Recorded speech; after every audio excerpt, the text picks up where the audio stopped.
welcome back. We are in January and I want to show you what we still have growing here in our little container garden. We had a few nights of frost. It got down into the very low 20s 3 nights in a row, so some of the plants didn't make it, and I expected that to happen. So I'm gonna walk you around and show you what we still have growing and what didn't make it, and also talk about what's coming next. So I did purchase some seeds from the Urban Harvest and I'm waiting for those to arrive. Now, I have purchased seeds from her before. She's local here to Florida, and all of the seeds that I've purchased have germinated and I've had really great success with them. So I do recommend purchasing seeds from her if possible. So now let's go check these out. But let's show you what is not doing so well post Florida freeze. So the sweet potatoes completely died back. All of the leaves and vines are brown. This is an Acerola Barbados cherry tree, which is still alive. It's just very dormant and a little stressed from me removing it from the ground and potting her up. But I know that she's still alive because if you scratch here and you see that green underneath, she's still alive. So it'll just take some time to recover in some nice warm months. I'm going to leave these sweet potatoes just like that, and I'm thinking that they will sprout or form new sprouts because there are still sweet potatoes underneath the soil. So I'm gonna wait on that. Now I have sage here that did pretty well. I've got dandelion that I am actually growing dandelion for the medicinal properties. Although we can get it wild all over Florida as long as it hasn't been treated with any chemical sprays or anything like that. I've got mint in this pot that's still doing pretty good. I've got some thyme that's also doing great. And then back here I have some cuttings. These are cuttings from my purple passion fruit vine. These seem to have died back, and I do know that passion fruit generally dies back in the winter months, especially if we get freezing temperatures. However, they do grow back, so it's not like they die back and that's it, they're done. And I can see new growth forming already right up here.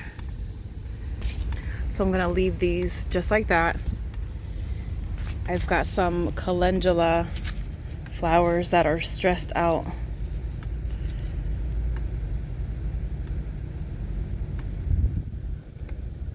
But looks like they're still budding.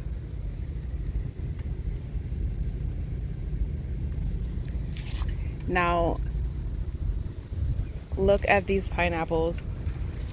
They're so sad. Hardly any green left. The leaves are tannish, brownish, and very sad, floppy. I don't know how this will do. I know that I still see some green growth underneath here. I don't know how they will end up doing. I'm just going to leave them here. If you guys have any tips or suggestions on what to do in this situation, I don't know if I should cut some of these dead or dying leaves off or if I should just leave it alone. No idea. This is my first time growing pineapple. I've had these for several months, but I definitely don't want to just give up on them yet.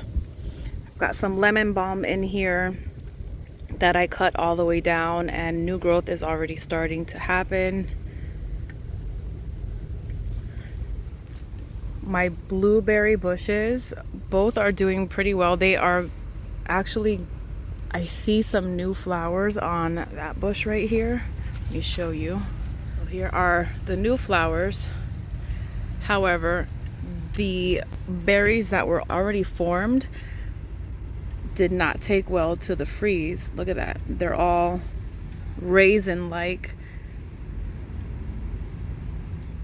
I have another passion fruit vine here. This one is a yellow passion fruit, and I'm going to leave it alone for now, hoping that I'll see some new growth here soon. We have some green onions that I've had for over a year now, and I just continue to harvest them, and they do just fine in this weather. Doesn't matter if it's hot, if it's cold, they do great. In here I have shallots that I newly planted, so I haven't seen any sprout up yet. I planted garlic in here a couple of weeks ago, and it's doing really lovely. Got some celery back there that did great. Some rosemary that didn't mind the frost at all. These are some pepper plants that I ended up putting away in this storage compartment. I was able to fit some of the smaller plants in there, so they did just fine. They were not affected. I've got some carrot tops that I'm growing. I planted some more carrot bottoms here, and I'm only growing them for the tops because we have little guinea pigs. Although we do like to eat the tops, I make it into a pesto.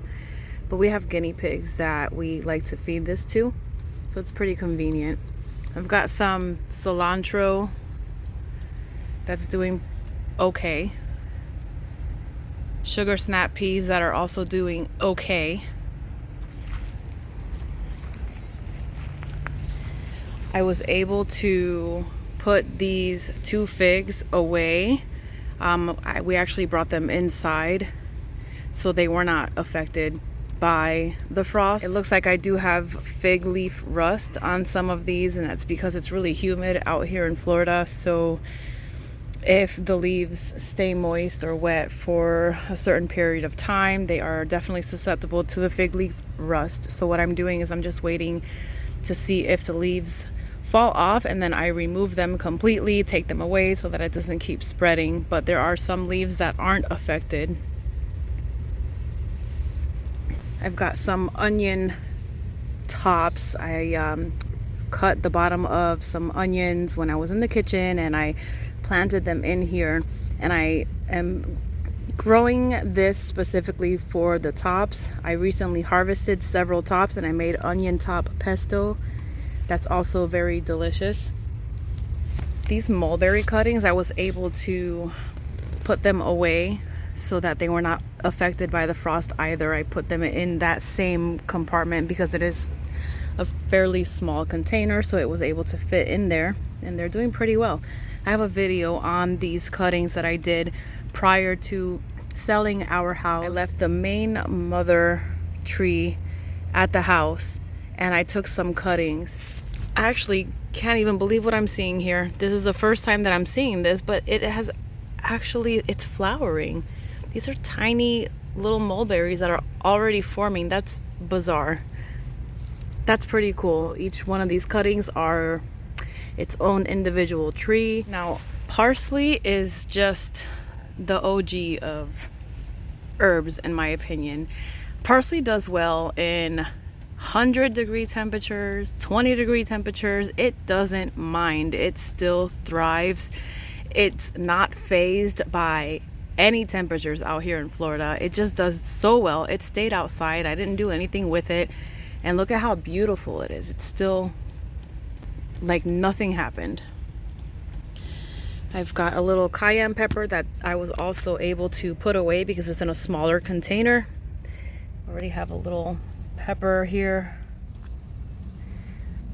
Being that it's a very small plant, some people do remove the flowers, and I have done that with other pepper plants.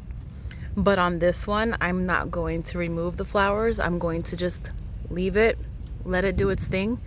And I'm going to kind of compare how the pepper plant does when I prune it and remove the flowers versus leaving it alone, how it would naturally grow.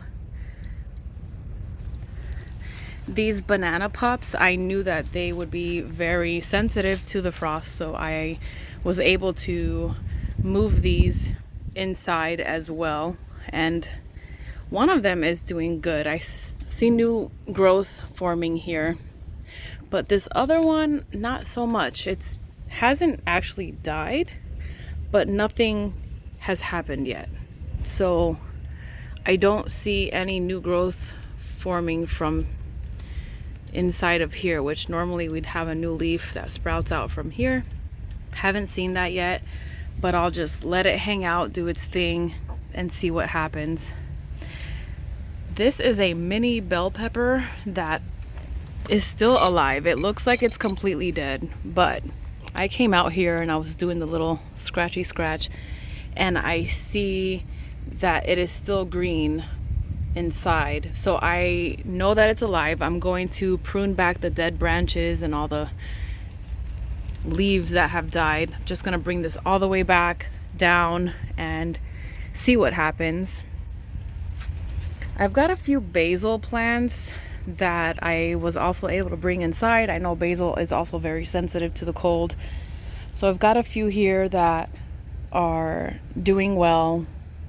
And then I've got the dragon fruit that I never brought inside. I didn't do anything with this, and it's still alive. Doesn't look like it was affected. And matter of fact, I would say about a day or two after the freeze, this new growth right here was about half of this size, so it's still growing.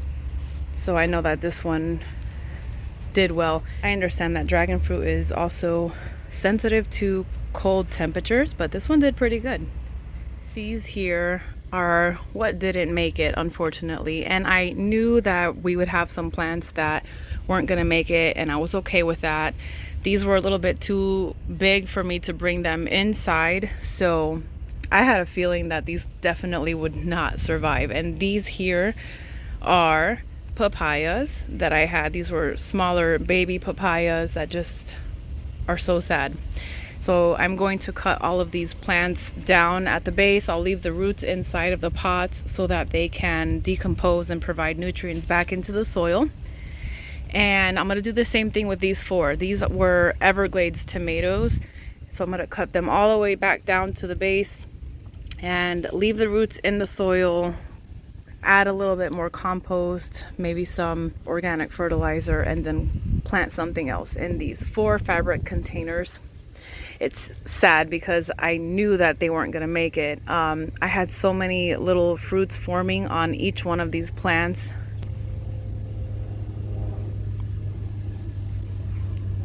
And in my previous home, I would have just put these plants inside of the garden shed that we have in the back, but we don't have that anymore. We are very limited in space, so I knew that these would just, we would have to say goodbye to them, and that was fine with me.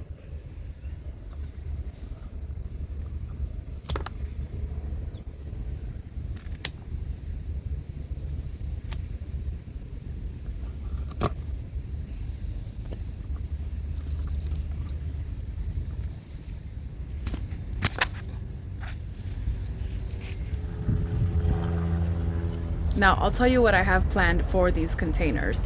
I have 5 different packs of seeds that are coming in. One of them is not from the Urban Harvest. One of them is from my mother. She actually purchased seeds from a local Hispanic grocery store. They are culantro, which is similar to cilantro, but it is a completely different plant. And we used culantro or recao a lot in the Caribbean. I'm from Puerto Rico, so we use it a lot in our cooking, to spruce dishes up, to make sofrito or recaito. And I have purchased it before, but I can only find it in the Spanish grocery stores, and I can't wait to actually grow it myself here. Now, the other 4 packs are from the Urban Harvest. One of them is Ashwaghanda, which is an ancient medicinal herb, and I will talk about that once it comes in and I start getting it going and it actually gets established. I'll do a whole video on it. The other one is yellow pear tomatoes, which are small, yellow, pear-like, the shape I mean, tomatoes. Now, they have a sweet and slightly mild flavor to them, and they grow really well out here in Florida.